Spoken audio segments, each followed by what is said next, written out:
Many developers face this challenge, and it can be frustrating when you are trying to set up a reliable communication method.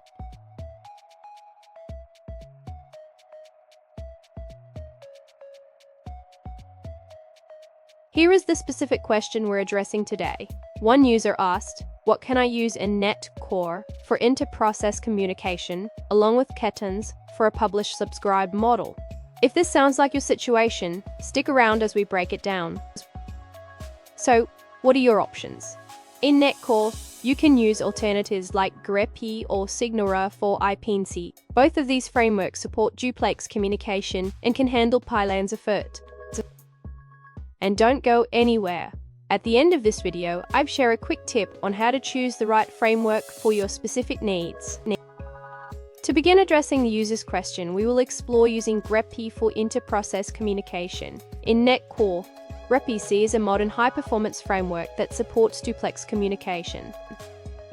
Next, the user should install the necessary grep packages. This can be done by adding the grep NuGet packages to the project. The user can do this via the command line or through the NuGet package manager.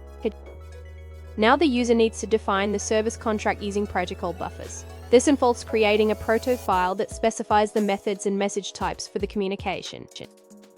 After defining the service, the user should implement the server-side logic. This includes creating a class that inherits from the generated base class and overriding the methods defined in the proto file. Finally, the user can test the grep service by creating a client that connects to the server and invokes the methods defined in the service contract. This can be done using a simple console application. Fun fact: grep was originally developed by Google and is now widely used in cloud-native applications. It's amazing how far technology has come. Right now, let's look at the answers provided by other users. An alternative solution comes from a user who faced similar challenges with inter-process communication in Net Core.